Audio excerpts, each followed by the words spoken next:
Hi అండి, నమస్తే. Welcome back to Chandu చేతి రుచులు. మీ చెన్నకేశవని.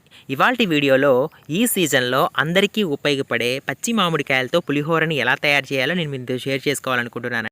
పచ్చి మామిడికాయలు దొరుకుతున్న అన్ని రోజులు కూడా మా ఇంట్లో మేము ఖచ్చితంగా ఈ పులిహోరను తయారు చేసుకుంటాము. దీనికోసం పుల్లటి మామిడికాయలను ఒక 4-5 తీసుకుంటున్నానండి.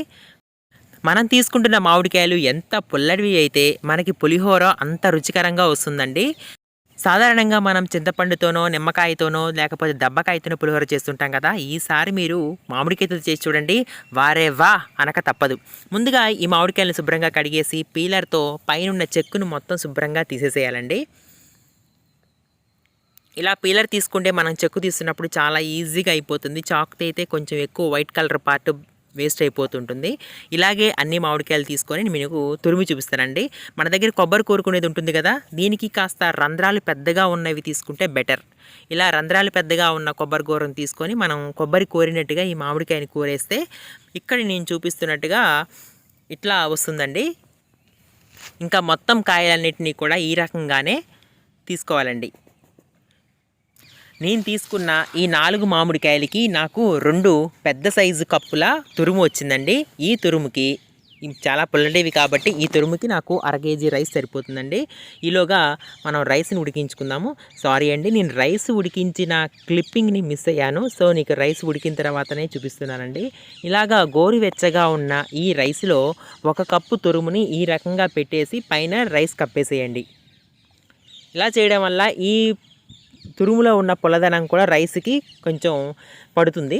ఇప్పుడు మనం పోపు సిద్ధం చేసుకుందాం. స్టవ్ ఆన్ చేసి ప్యాన్ పెట్టేసి ప్యాన్లో పోపుకు సరిపడు ఆయిల్ వేసుకుందామండి. పులిహోర అంటేనే కొంచెం ఆయిల్ ఎక్కువగా ఉండాలి కదా, ఒక 4-5 టేబుల్ స్పూన్లు అంతే.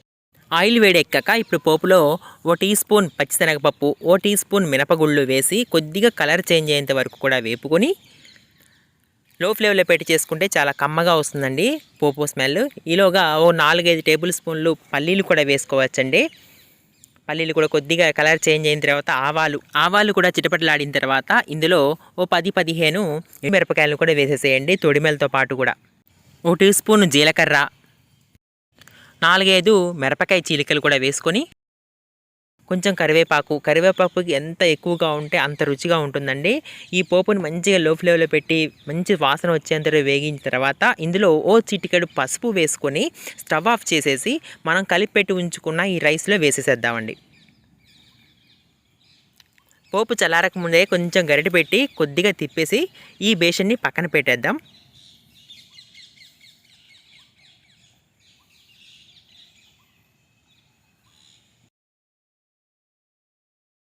పోపు వేయించిన తర్వాత ఉన్న ప్యాన్లోనే మరో 2 టేబుల్ స్పూన్ల ఆయిల్ తీసుకొని ఆయిల్ వేడెక్కిన తర్వాత మనం తురిమి పెట్టుకొని ఉంచుకున్న మామిడి తురుము ఉంది కదండి, ఈ మామిడి తురుమును కూడా వేసేసి కొద్దిసేపు వేగనిచ్చాలి.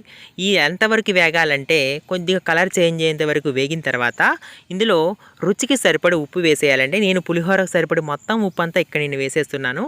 మనం ఉప్పు వేసిన తర్వాత మామిడి తురుములో ఉన్న వాటర్ అంతా బయటికి వచ్చి కొంచెం లూజ్ కన్సిస్టెన్సీకి వచ్చేస్తుంది తురుమంతా కూడా. చూడండి, ఇక్కడ నేను చూపిస్తున్నట్టుగా ముద్దగా వచ్చేసింది కదా.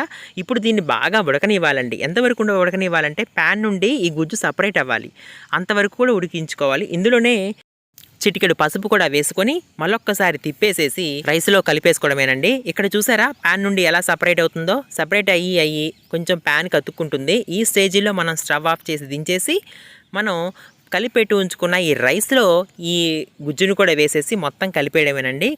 ఇందులోనే మనం పోపులో వేయడం మర్చిపోయానండి నేను. ఇందులోనే చిటికెడు ఇంగువ కూడా వేస్తే మంచి ఫ్లేవర్ వస్తుంది పులిహోరకి.